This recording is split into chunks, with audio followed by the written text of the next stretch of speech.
So I would love to start.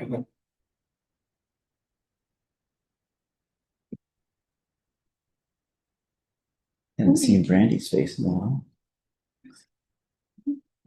You don't meet with her then. You better, Matthew. Yeah. Maybe we should have meetings. Right? Should. We should. Just meetings for meeting's sake. Yeah. Carrie, hi Angie. If you have a meeting with me, I'm going to ask you for money. Well, I don't have any of that, but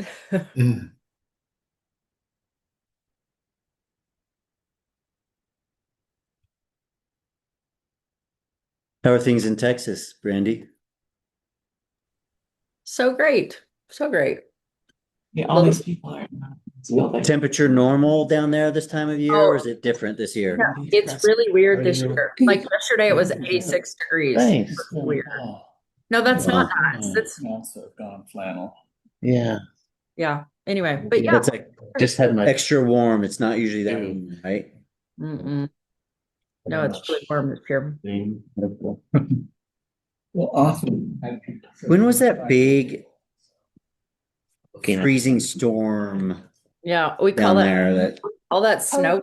It was in the middle of COVID, and you were supposed to distance, but everybody had to go live with one another because only little pockets of Waco had power. So there was like 6 families living in a house, and it was during the middle of COVID. So that's why it's called snowed. February 2021.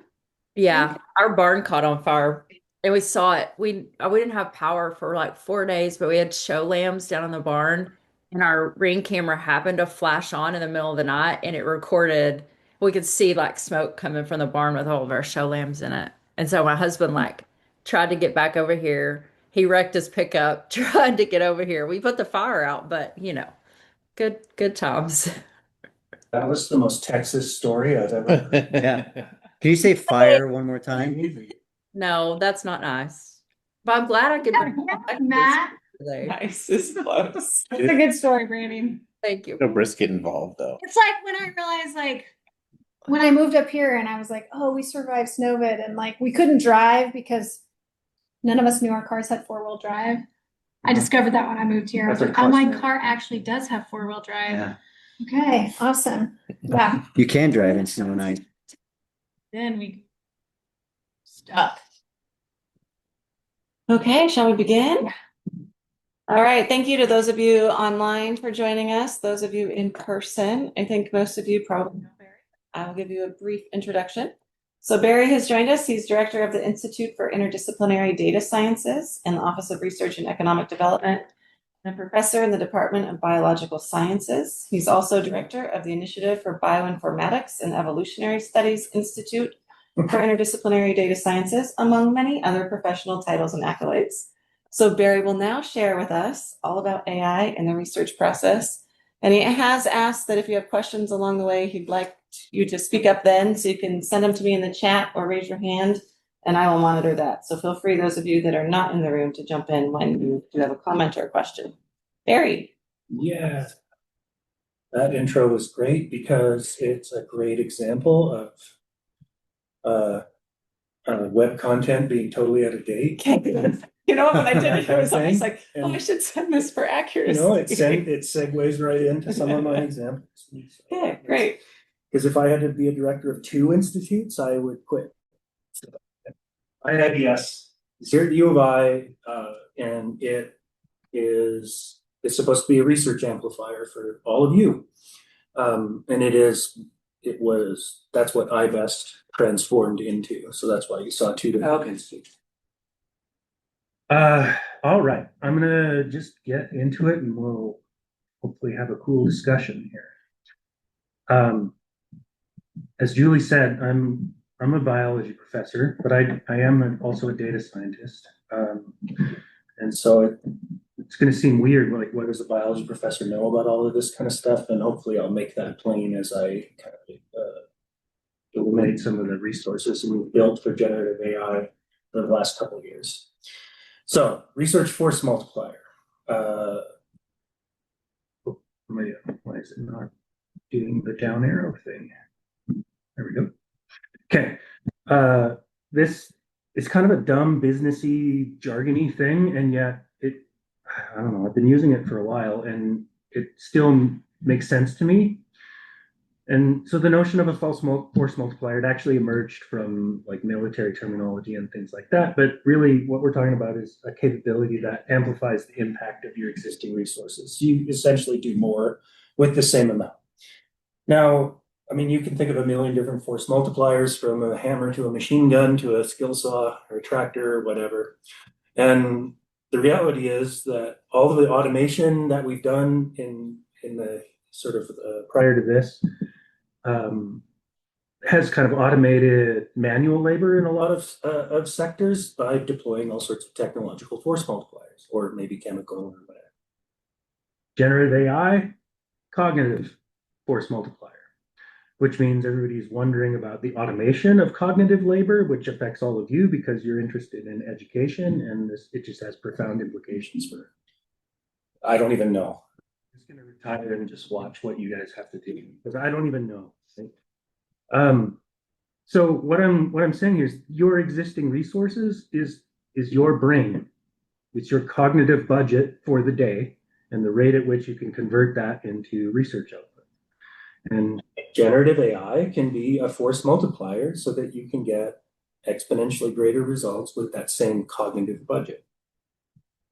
So the question is not, does this have applications? It's how does it have applications so that you still are producing research that you care about and trust and have validated. So I'm just super curious. This is this dumb little curve about the diffusion of innovation. And I'm just super curious. We'll just start at the table. So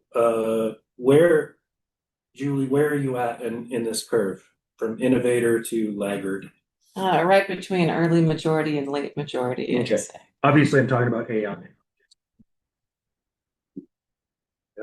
All right, let's go next over there in the winter wear. I would say probably early majority. Okay, next. I'll align myself with Julie and say in between late majority and early majority. Okay, coming back around. Late majority. Yes. But my question is like, when did those things happen? So where are you at right now? Oh, right now. Yeah. Probably early majority. Okay. I'm not going to poll the Zoom audience unless you're super excited to throw something in the chat or something like that. I'll just move on. I'm just sort of curious where people are. I would say I gave similar talks this time last year, and very few people would have said what you guys just said. They would have just been like, "Hey, what? I've been hearing a lot about this Chat GPT thing." And yeah, it's very. Anyway, that's not true anymore. Nope. We have a very curious one online who asked in AI implementation. So I said yes, and this very curious one said usage for research or in research overall. Sure. Where? Why you gotta be so Sure, curious, Alex. Yeah, I mean, I'm just like what I'm mostly curious in is like, have people tried this? Am I speaking to a bunch of folks Okay. like last year where it's like they haven't even tried it once? Or I suspect that's not. She says she's a very early adopter. See, there we go. Thanks, Alex. Yes, excellent. So, okay, here's the guts of the sort of technology that we're talking about here, and I've sort of wiped out a whole bunch of things that I'm going to lean into in a second. I mean, the basic thing, this was actually from a presentation I gave about a year ago, that most people think of when they think of generative artificial intelligence and these transformer-based large language models is sort of a text-to-text paradigm. And so that thing in the middle is what Google, OpenAI, Microsoft, what is that dummy that runs Grok, Musk, all of the, this is being recorded, right? I'm going to get deported. They train they boil the oceans and train all of these models so that we can conduct inference. We can use them, and we use them by giving them the prompt, which is a natural language, and it gives us a response. And we often think about this as text to text. The thing is, these days, I think as researchers, we want to really broaden our imagination about what these things are and what they do. Because the reality is now we have access to a really large portfolio of extremely powerful multimodal models. Almost every enterprise model you interact with, so GPT-5, Gemini 3 just dropped yesterday, Claude, all of those kinds of things. They're multimodal in that they can take a variety of inputs, text, static images, audio, video. There's other more niche examples from science where we're training these transformer models on genetic sequence data and things like that. But let's keep it more simple for now. And that means the inputs and outputs are quite a bit more diverse than they were, say, a year or 2 years ago. And they're very amazing. Gemini 3 for some of this stuff is mind-blowing. I'll show you a couple of examples here in a second. This matters from the perspective of research because it opens up a tremendously large and diverse world of source data that can be used to conduct research and make scientific inference, test hypotheses, all that kind of thing. That prior to this was extremely labor intensive to access and encode and understand, right? And so I just want to sort of say, like, the first lesson here is do not restrict yourself to text in and text out when you're thinking about research. Okay, so off we go. I kept this slide in. This is this dumb, it's an A diagram of the research process, okay?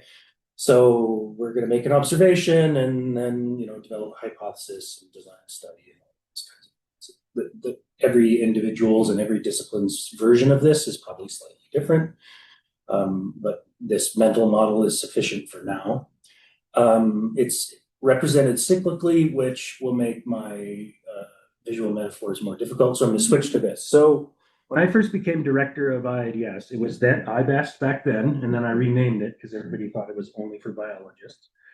I was trying to come up with okay, well, what's my job? I mean, what am I supposed to do? Here's this research institute. And so this sort of mental model I came up with is my job is for the folks that are conducting disciplinary research that is relevant to our little universe and data science and things. It's to deliver force multipliers.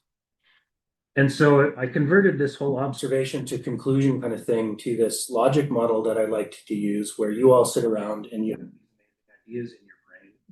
And then eventually you convert those into a proposal. And then if you're Julie, who has apparently more funded grants than I have publications, that proposal is funded and converted into resources, usually dollars. And then you spend those resources on something and you get data and discovery and all that kind of stuff. And then you disseminate it. And all of that we try to measure. But the point is the impact. You're trying to either change people's minds, influence people's thinking, solve a problem, cure a disease, I don't know, all of those kinds of things, right? Impact, super hard to measure, but we're really good at counting the beans at various stages in the process before this. How many proposals did you submit? How many papers did you publish? How many grant dollars and all that kind of stuff? None of that's the friggin' point, actually. But still, here we are. Okay. So what I did is I started thinking about what investments can I make in the Institute that are force multipliers that help faculty sort of accelerate this process for their research. Okay. So let's get to the generative AI thing. And I have these three figures here, and I know that they're connected. I don't really know exactly how, but I still am excited about this, so I talked about it.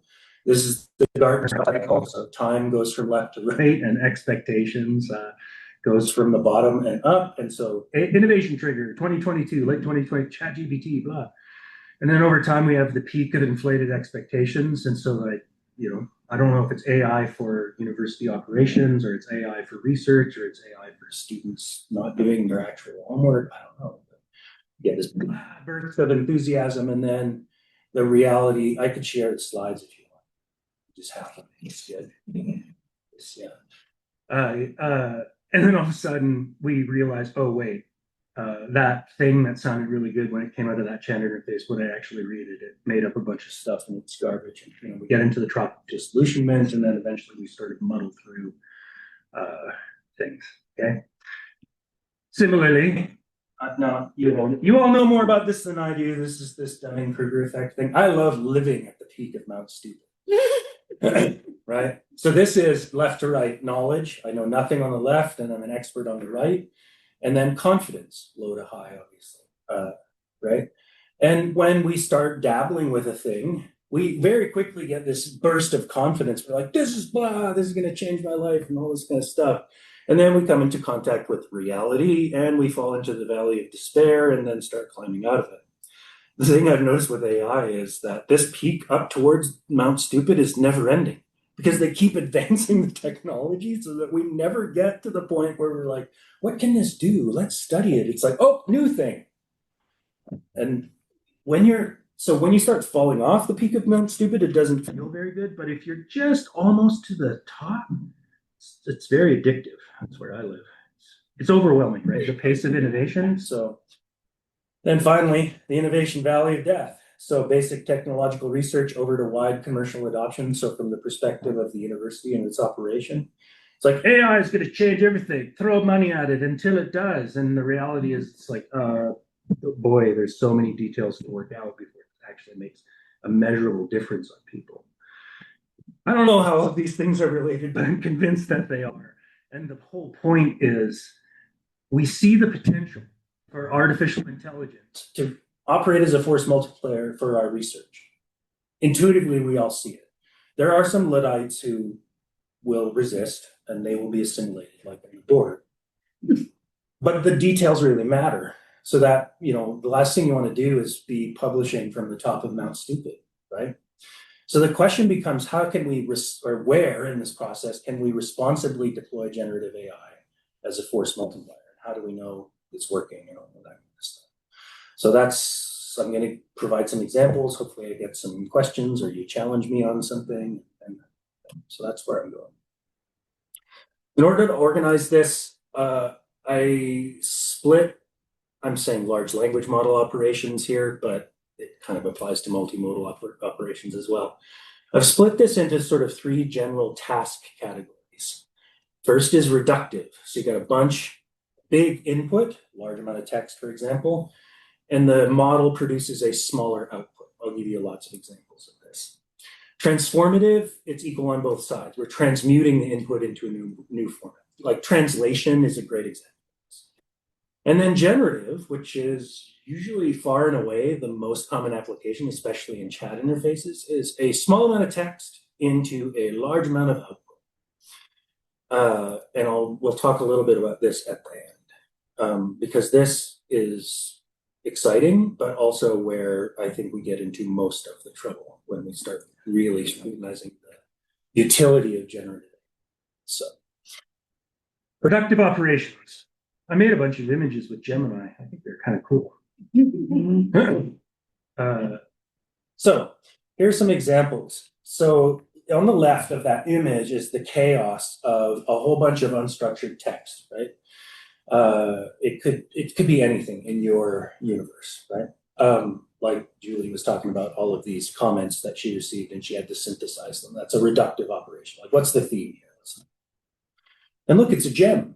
And it's yellow. It's great. So, big amount of chaotic stuff down to some sort of signature, like small insight that has value. Summarizations, distillations, extraction of structured data from unstructured data, characterization. I think a lot of you probably are engaged in kind of like qualitative type methods and you do thematic analyses, stuff that you know how to do and I kind of don't, but I talk about it sometimes. Analysis, evaluation, critiquing. These are all examples of reductive operations. The reason I'm starting here is because I like these because they're way easier to evaluate the results. It's small. So let's talk about a theoretical example. Did you know, I talked with Jerry McMurtry the other day, and graduate student applications right now here, not good. Not good. Not good. Any notion as to why? The website. Yeah, I know. Yeah. So they had to change the website for reasons, right? And unfortunately, the timing is such that it is now a bit challenging for students to find potential research mentors. So let's explore that scenario. There's Julie. She needs a new graduate student to work on her new NSF project, presumably. I don't know. Yeah. Yeah, sure you do. And I would argue that the PhD student is a force multiplier, and you're going to spend money on that person and convert their cognitive labor into data and discovery, and probably crappy writing, but you'll coach them up and it'll be okay, right? And so that we need that person, and that's where it fits. So I would like to go on a little journey with all of you on this prospective graduate students' experience in terms of connecting with that research mentor. How do they do that? Well, let's do it. The first thing that they would do is they would go to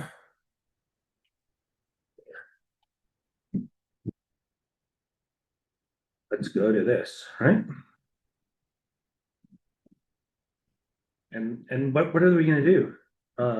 I want to study mathematics education and get a PhD. Wait, right? Like this is not where this entry point isn't working.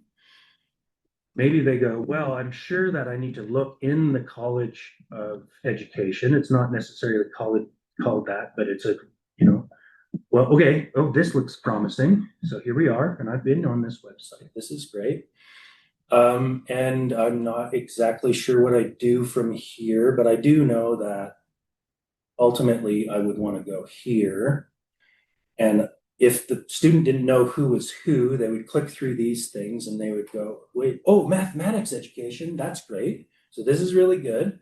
And then I gotta go to the bottom and we're gonna go here to Verso, which is great. And this is where I learned, okay, this is good. Where's my overview, Julie? I thought I had updated it. What are you about? Actually. Wait, okay. I'm a prospective student, maybe not even from this country. I'm probably from Canada, like I explained. Let's go here. Now, this is wonderful, 44 high quality publications, but is this really the accessible entry point for recruiting students? It's not, this is pretty compelling. At least I know that you're funded. So this is actually quite intimidating, if I'm honest. Whatever. Okay, so what we have here is a problem that reductive transformations of a whole big pile of data could solve. And in fact, we did solve it. And we just sort of deployed it and then left it on a shelf for the last year. This is CollabNet. CollabNet takes every single element from Verso that you have, and it dynamically ingests it every week, so it's always updated. It takes your abstracts and journals and all of those kinds of things and embeds them in a vector database and other nerdy crap, and makes it semantically searchable so that if I say I want to study mathematics education, it's not flawless. We haven't deployed this for a variety of good reasons, but it is a nice example of what is possible here. It is also not as responsive as I would like, so I'm going to vamp for a few minutes and then it'll be okay. I shared this to Jerry, and the idea is, what I mean by semantic searching is it searches based on what you meant, not the keywords. And so what this does is it looks for most similar publications based on semantic things. And then using a re-ranking system, it also says, here's some researchers that seem relevant to your query. And we're going to get rid of this, but this is your query and you can drag this around. It's really dumb. We could see who's closely connected to people, but that's kind of dumb. The innovation that we have not tested or vetted with anyone until now, we'll see what she says, is that what we do is we dynamically update this AI-generated summary of the main themes, methods, broader impacts, and units of analysis of every researcher based on their published work. You haven't seen this before. No, I have not. So what do you think? First couple sentences are very accurate. Okay. And the second, third. Don't just worry about main themes. Okay, main themes, yeah. Yeah. Our argument is that something like this, ideally vetted and approved by each faculty member, would be a better entry point for sort of just general inquiries, things like that. And then you can go and look at publications, you click on contact, and we can go to Verso and email. Yeah, it's very accurate. Right. There's one question about, again, how do you get to this? Oh, I'm not gonna let you. Okay, that's what I wanted you to Yeah. repeat for this No. person online. Can't. Okay. Because, so here's the thing, is one, I think this actually has a tremendous amount of potential, Yeah. but we made it, we showed it to some people. We got that general kind of reaction, but then I'm like, well, I don't have the authority to just friggin' deploy this. Like, right? And so we ran into this sort of vacuum of like the implementation and that kind of stuff. And so I don't know, so hopefully we can leverage it. But Now's the time, Barry, because everybody's pissed about their profile. I know, that's why It's that's the most accurate Right thing. now is the time. that's why I showed it to Jerry, and Yeah, and so I think Hi, everyone. Yes, it is. I don't there was a question. I don't mean to contradict you, but I am contradicting you. I just mean it in as kind a way as I can. It is not behind closed doors. I just played with it. I noticed your Nope. address up there, and I was able to get answers. Oh yeah, no, it's publicly available. We just don't advertise the link, right? So yeah, it's anyway, it's an example of this reductive distillation for the purposes of connecting people, right? And so that's just one of our examples. I'll show you another. So this is in some ways like, how familiar are you with like the product academic analytics, Barry? Like, have you ever seen that? I think it was sort of early. yeah, I've heard it mentioned a ton. They do that kind of collab network thing where they show you. Yep. Now it's across institutions, which is really cool too. And it shows you funding opportunities. Oh yeah. Oh yeah. So the classic example is, here's the funding opportunities you didn't know about that you could apply to. Exactly. And do you know why that's always their use case? Because the only thing that they can use is public data. So it's public grant opportunities and your publications. And what I want to do with this is connect it to all of our internal data. Every proposal I won't surface it to external people, constituencies, but I sure as hell use it to create a high quality summary of what you're about now and what you're in, that kind of thing. Yeah. And those companies, the thing with all this stuff, with AI and research, what it's coming down to is the interface between the context that's relevant to what you're doing. In this case, it's data, it's the information. And then the model and that kind of stuff. And at most institutions, that interface, what's the word for that? It sucks. It's terrible.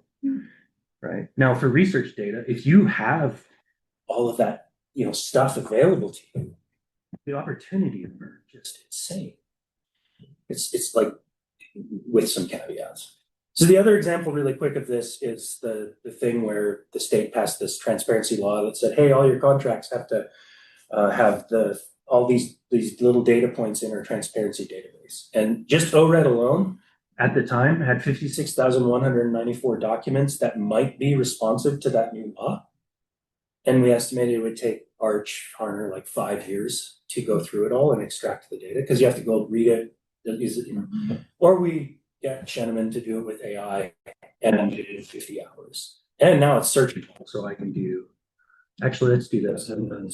Yeah. Mathematics, education. This might not work because this is a lexical cert. Anyway, there's all our contracts that are about mathematics education. Yeah. Again, this would be more related to extraction of structured data rather than synthesis or distillation, but it's the same kind of concept. So if we go back here and turn it around to the research thing, so I showed you those two things.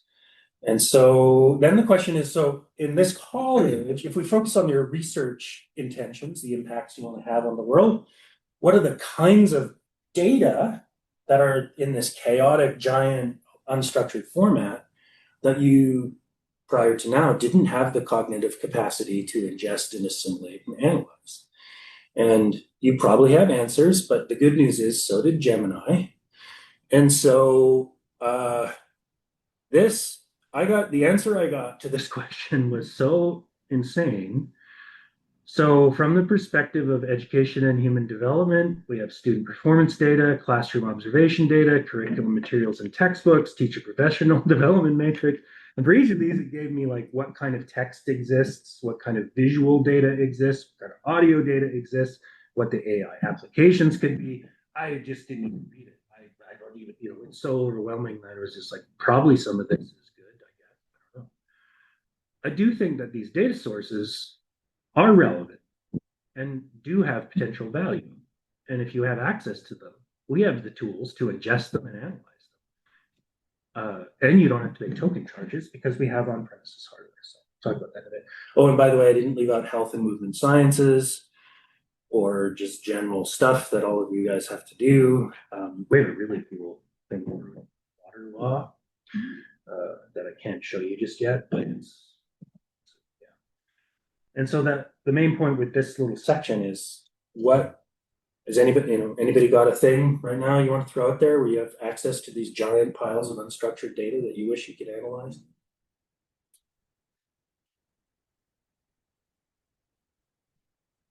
You don't? You do, right? You have to. I'm trying to think beyond text, like Oh yeah. I mean, Alex sure. and I have a big project with a ton of interviews that we, are working through, but like you're talking about things beyond text, right? Oh no, text is fine. Oh, What you mean about interview transcripts or just the audio? we have we have both. Uh-huh. We were using the transcripts Yeah. to analyze, but we have the audio too, Yeah. if we needed that. Because we have the capability to deploy on-premises models that will do audio transcription. Mm-hmm. So you don't have to pay the token charges and stuff. So anyway, this is not meant to be sort of a derailer, because I found this to be completely overwhelmed. Okay, can we ask questions? Yes, About please. the transcripts? So say we have researchers who have all this audio data. Mhm. They would like transcripts. Mhm. How do you actually go about getting those? Well, And I'm thinking about ethics of research data and privacy and those kinds of things. right. So let's talk about that right now. So right now the entry point is to either email me or Luke Sheneman, and just say, hey, I've got all this stuff. Barrie said you have this thing, Then we'd sit down and figure out, okay, what does it take, and that kind of stuff. So we have a lot, like almost $800,000 worth of various types of GPUs that are on premise and in our security infrastructure. Mm-hmm. So we can run open source models locally so that the data never leave whatever defined security criteria you have. It's for whatever, privacy, IRB, those kinds of things. It would take us a bit to sort of figure out what the needs are and set it up properly. Okay. But we don't have to rely on external models. We can. Now, some of the external models are the best models, but the open source ones are pretty freaking. And so if you've got a big pile of text, we have the capacity to run the models. Now, here's the thing. The trick is, what do you want to do with the text? You want to, presumably you've got that all defined and you've got your coding. If that's the case, your goal is we convert that to sort of some nice structured prompts and off we go. What we usually find is people have a loose idea of what they want to do with it, and a big, and then it's hard work, as you all know, those of you that are trained in this area, it's hard work to set up those encodings and do that really, really properly. But if you've done that hard work or have the capacity to do it, oh man, it's awesome. So many cool things. So if people are writing a proposal and they want that kind of support, do they write you in, and how do they know how to do that? And so, let's start with that scenario. So we're writing a proposal. So what you would do, because we have to run it as a service center and recover costs, which I hate, but that's just the reality. And so what they would do is they would sit down with Luke or somebody from his team, get an estimate of what the project would cost, write it up, put it in the budget, And then we either do just an hourly rate for sort of ad hoc projects, or you can even buy out time of specific developers if it's more substantial. And usually Luke and his team write the methods section. They write it all in. Like, you don't have to know that stuff. And they'll also write the data management plan and all that kind of thing. So. Okay, so one more question then down that road, thinking of everybody who's online. I have this grant idea. I know it needs some AI. I don't have the capabilities to do that. Are you the first start? Or are there other faculty people should reach out to? Like, if they wanted a co-PI, what are the options there? Well, I mean, one of the purposes of CollabNet would be to find collaborators and move on. It's not that great at that yet, but in terms of institute resources, I'm usually the first point of contact in that context. If you need faculty, then I generally kind of am aware of the folks that are active in this space, and I can make those connections. But if you just need raw developer talent or that kind of thing, then it's usually RCDS, and they would just help you sort of figure it out. So thanks. Any online questions to follow up to that? Okay. So here's the thing. So you can now do 10,000 times more interviews and get results way faster. And it will be way less expensive than either sending the tokens out to a company or hiring your graduate students. Right?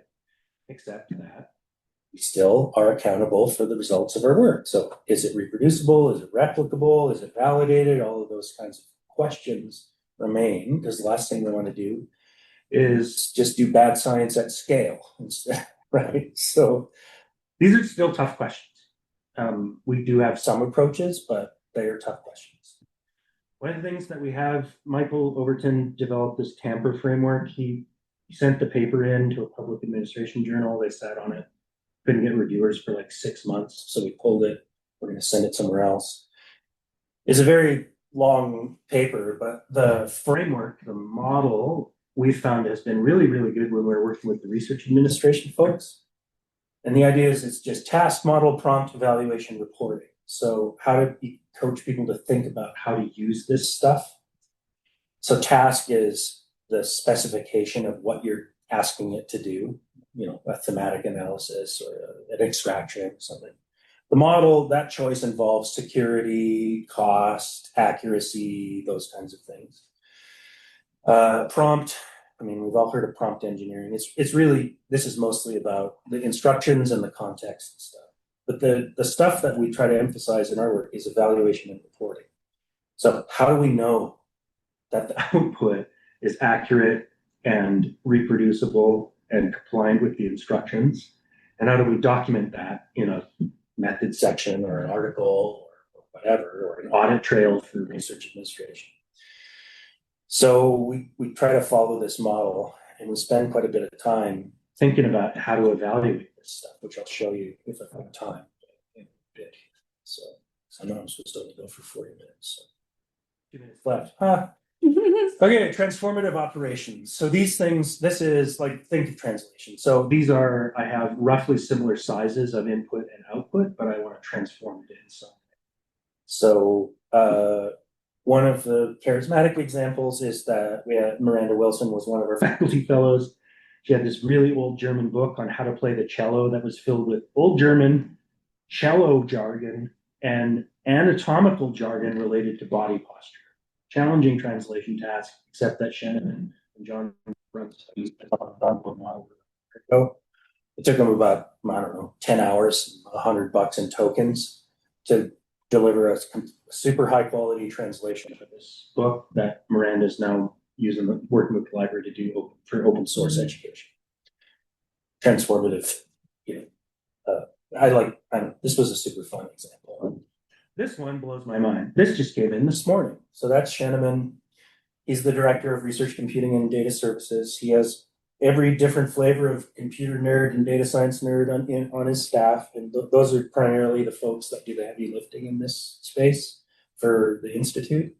Bruce is the GIS library. It's GIS day over there. Mm-hmm. And one of their projects is to take all this really old aerial imagery of Idaho and document it so that it becomes searchable and becomes a sort of an overlay of the history of the state in terms of all of it. And they have massive amounts of this data. And so Luke's been working on this project. He actually is just submitting a proposal, but Gemini 3 dropped yesterday. So he threw one of these images in. Here's the image, okay? And the prompt was, please provide a narrative forensic analysis of this aerial photograph. Identify the federal program and agency responsible, then decode the marginal metadata to reveal the acquisition date, geographic coordinates, and project codes. Examine the visible instrumentation dials to determine the specific camera hardware and flight details, and conclude by describing the landscape's geomorphology and the historical purpose of this specific type of imagery. Totally fine, except that they have millions of these images. And Gemini 3, I have like pages of like it's frightening, actually. And so this is an example of multimodal transformation, right? Like the stuff that it pulled out, both Luke and Bruce are like, what? What? Acquisition date. And this could all be extracted into structured data so they can create a browsable database of imagery and all of this kind of stuff. It's just impossible prior to this technology being developed. Now, this is a nice public photo of a landscape and that kind of thing, right? But I mean, the video and like visual data that you all could potentially collect in your research, it has the same potential. So anyway, I'll spare you all of the stuff in terms of the details, but holy moly. Okay, any questions before I jump to this old example? This is what I gave a presentation to the new COBRE about a year ago. And so I included an example. This is how ridiculously simple my example was of a transformative task. Was I just took Anne's abstract text and I noted in the NIH reporter that she didn't have a public health relevance statement. And so I had the model write it for her. And now this example seems just so ridiculously trite, like of course I left it in to show you just how far things have come in a year, but it can write, the idea is I would imagine in your world, explain this in simpler language for this audience, right? Translate this to this language for this particular group of people. Convert this lesson plan, like maybe upgraded or downgraded. I don't know, those kinds of transformative tasks seem relevant to explore at least. So, okay, when do you want me to stop? It's 12:43. We just need to leave it once with people. We have time. I'm gonna land here. I think people are asking questions along the way. Yeah. Okay. So this was just meant to sort of ask the open question, which we don't have to discuss or anything, but like there's probably tons of applications in this college in terms of research for generative AI to do transformative work. Obvious ones to me are things like just audio to text, transcription. You've probably all seen the Notebook LM podcast thing, right? You can take anything you want and then it just turns it into a podcast. And so that's text to audio. I can take this whole presentation, I can throw it in Notebook LM and click a button, and in about 1 minute I'd have an audio podcast with these two hosts just banting about my stuff. It's nuts, right? So the obvious transformative operations are one modality to another. So audio to text, text to audio, video to text in terms of a summary, like those kinds of things. But there are probably others. So if you've got questions or ideas, like would this work? Let me know. So this is the part where we're all familiar with this. And this is the part where it starts to get wild, right? So generative operations are a large amount of text from a small amount of instructions or data. Okay. So is there a chat in there? There is. What tools would you use for this transformative operation? It depends. So if it's not sensitive, any of the publicly available chat interfaces for those powerful models, they can do remarkable things. For research, the transition starts to happen when you have to scale to the point where that's going to get real expensive, or you have data that are sensitive and you don't want to have Sam Altman training on people's sensitive information or your intellectual property. And so the tools, like, it's not about the model and which model to choose. But the metaphor I came up with this morning is we're surfing. Okay, so IIDS, we're not making the waves. We're making you a surfboard so you can do the surfing. But people will ask us, they used to ask us, well, which model? That's like asking us, which wave? I don't care. They're all the same. I can tell you the basic properties of waves to look for while you're out there to catch or something, but right, all the models, they're so incredibly powerful. So it's about what the choices are determined by, cost and security and accuracy and the scale at which you want to operate. And so when you start to bump up against that transition, that's when we can chat as an institute about what we have in terms of capabilities. The generative stuff, this is what I think freaks us out because of this, right? Semantic coherence. The answer sounds amazing. Factual accuracy. What's in there? Did it hallucinate? Did it make up references? Did it make claims that aren't true? Right? This is the tension that we've all been navigating for the last year, that you of all of our colleagues, I think, are in the soup on this, because you have your whole thing is how people learn. And oh boy, it frightens me. I don't know what's going on anymore. I like this graph, on the left is complete fabrication, and on the right is absolute truth, and on the bottom is utter gibberish, and the top is semantically coherent. And so, right, your first year graduate student, they didn't make anything up, but their writing isn't great, and but the problem with these generative tasks is the evaluation part. How do you quantitatively evaluate the answer quality? Its accuracy, its reproducibility, its compliance with instructions. The bigger the output, as you all know, you do qualitative, that becomes much, much more challenging. This example is from, we were playing around with analyzing all the new executive orders to try to understand, okay, which of these include what kinds of changes or risks to the research enterprise? So we were doing all sorts of things like interclass correlation and on rankings and comparing different models and all of this kind of stuff. And it gets very complicated very quickly when we're talking about generative applications. And so this stuff, I worry about it not scaling for research purposes as well as the other two examples. So some examples that I'm not going to go into. So deep research. I did this already. Google's deep research is remarkable. I have a 10-page document on AI research applications for the College of Education, Health, and Human Sciences at the University of Idaho.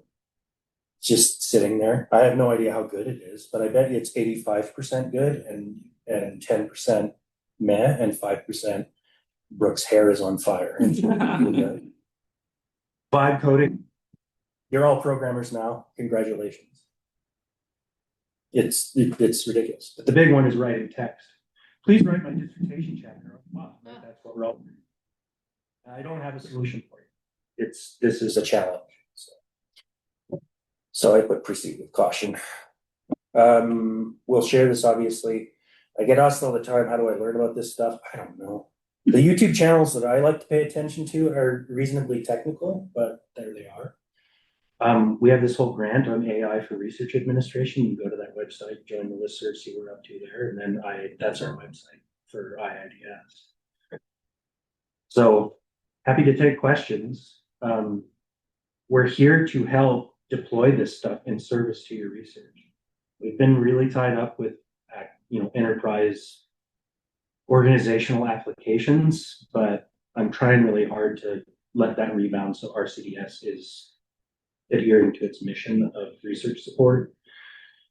And believe me, it's a long fall from the peak at Mount Stupid. I've done a lot of stuff with these things over the past 2 years that I've been down a lot of rabbit trails that are bad.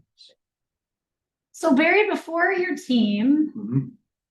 was doing a lot of the AI stuff, so when you think about the mission or the goal of your unit, what did you start as? And then of course it's evolved with the evolution of AI.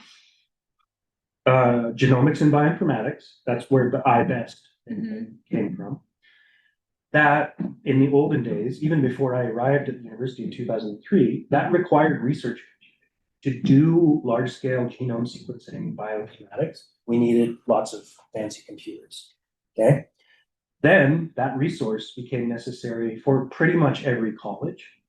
Not strictly necessary, but certainly useful, which means our name and evolutionary studies started to make less, it seemed like gatekeeping. Right? Then we merged with Luke's shop, which was the Northwest Knowledge Network, that was like the data science and data management side of things, and we became IIDS. So we still do genomics and bioinformatics, but the idea is anything related to things at scale that require large scale computation, data science, provisioning of data, like through websites and dissemination, hosting, virtual machines, web development, software development, those kinds of things. That's what we were. We were having a great time. And then the ChatGPT moment hit. And we just started dabbling. And then we showed Chris some of the potential things that could happen. And he just started telling us, well, hire this, do this. And then we wrote that grant proposal and then it just started snowballing. The gravity well for generative AI in our institute right now is overwhelming everything. And we're trying to rebalance. The demand is insatiable. Chris went and presented some of the stuff we're doing to APLU, and we have universities all over the country wanting to meet with it, all that kind of stuff. We're like, we don't have the capacity to engage. So, yeah. But data science, computation, genomics. And as a service center, like Julie described, we would come to you, say we've got this project, you would propose out or cost out what it would take for your unit to help with that. So we want to do that early enough so that we can have that in the proposal. But we subsidize a lot of harebrained schemes, right? We work with people all the time where it's like, I have this crazy idea. I want to generate a proof of concept so I can write the proposal.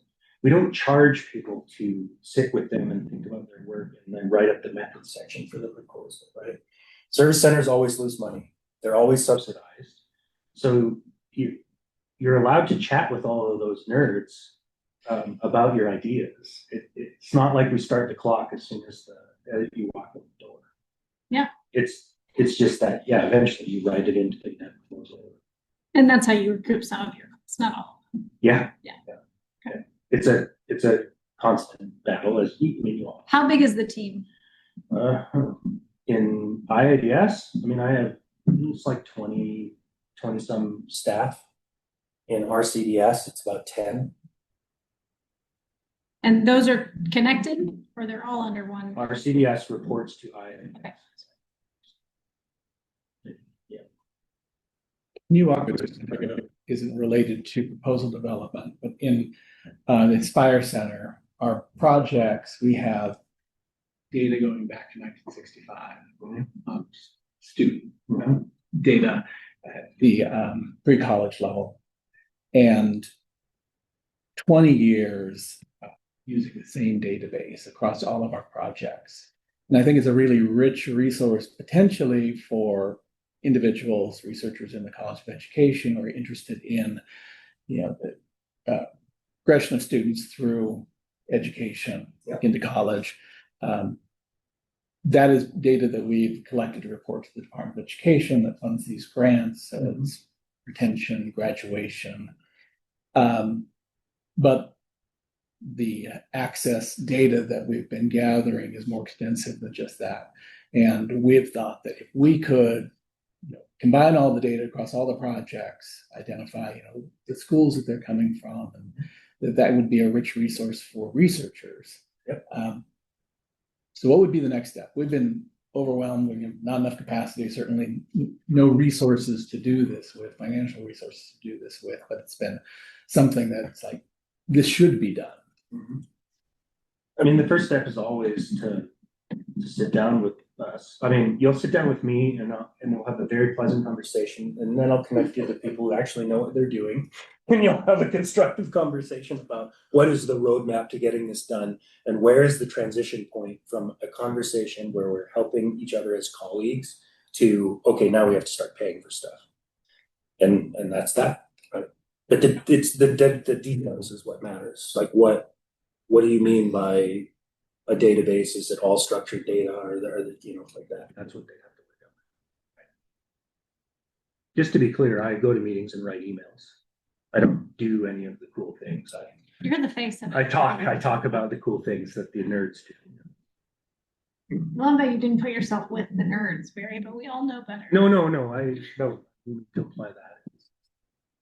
It really, it just comes down to what we discover all the time is too many people don't understand that we exist and the capacities that we have, and that we need those barriers to be lowered so that when people have a crazy idea, they go talk to somebody and maybe it's not so crazy.